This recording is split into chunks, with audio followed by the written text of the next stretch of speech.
So to talk about something else, Your Reverence, have you any stories to share about contemporary saints? Whether people you've seen, encountered, and they've passed away, or people still alive without naming them. Anything you would like to share in that area? There's a beautiful story that happened in our church. I'm willing to share. Um, a homeless woman came up to us and she told me, "I was told you're going to help me." When? And I said, "Okay, what do you mean?" She said, "I was looking for your food bank and I was lost. I didn't know where I was." And a beautiful woman, and she said she wasn't black and she wasn't white, by the way.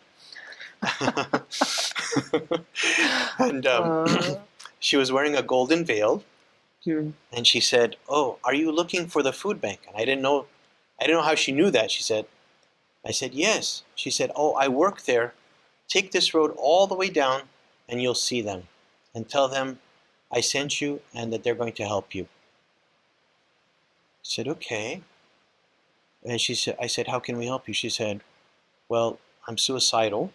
And the only reason I'm alive is because of my dog. And if something happened to him, um, I'm afraid of ending my life." She was also on a heavy dosage of fentanyl. Said, "Okay, we'll take your dog, we'll take you to the hospital." By God's grace, we had a group from St. Mark in Virginia, D.C. area. They were visiting with us, and some of those servants wanted to help us out. So we took her in a van, and one of the servants from the D.C. church gave her a picture of Pope Kyrillos. And he said, "Keep him with you, he'll help you." She didn't know who Pope Kyrillos is. I mean, she's an American lady. She said, "Oh, okay." So she takes the picture. We take her to the hospital. Emergency room is packed. I mean, you could wait 4 to 5 hours sometimes in an emergency room. But thankfully, she had a seizure in the emergency room, which was a blessing in disguise because they took her inside right away. So after a few days, one of the servants from our church came to visit with her. And she told him, "Oh, I'm doing so much better." And she said, "Oh, thank you for sending the priest to visit me." And I hadn't had a chance to visit her yet. And he said, "Oh, no, the priest didn't come to you yet." She said, No, he's been coming to me every night." And he said, "Which priest?" So she showed him the picture of Pope Kyrillos. And he said, "But he's in heaven." She said, "He's been visiting me every night." And he said, "What'd he do with you?" She said, "He would put his cross over me and pray over me and tap me on my shoulder and say, 'You're going to be okay.'"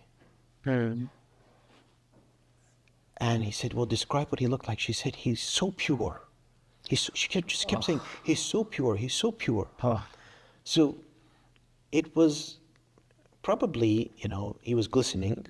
And there was a light emanating from him. So the servant came back and he told me, "Father, you have to hear this story." And so he told me what happened. So I said, "Okay, I have to visit her." I was planning to visit her anyways. So I came and visited her with her. And I said, "Oh, I heard there's been a visitation for you." And she shared the same exact words that the servant told me. So, I'm a little bit of a skeptic, I'm going to be honest. So I said to her, "Oh, well, describe the story." She said the exact same way. And as Coptic Orthodox Christians, we know that Pope Kyrillos had a very strong relationship with Saint Mina, and sometimes he would appear with him. Not always, of course. Most of the time he wouldn't, right? Yeah. So I kind of wanted to see if maybe the story would change a little bit. So I said, "Oh, his best friend is a soldier, and he would come to visit sometimes with his friend. Did he come and visit with a friend?" Seeing if she would change the story. She said no. She kept this. He came, and I asked her again, and she said the exact same thing.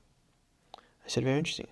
And then to prove the point all the more is that Pope Kyrillos would tell her things that would go against what the doctors would say. So the amount of drugs that she was doing, I mean, she shares this story, so I'm not sharing something that's private. I mean, she became part of our church, so we all love her, and she's a big blessing for us.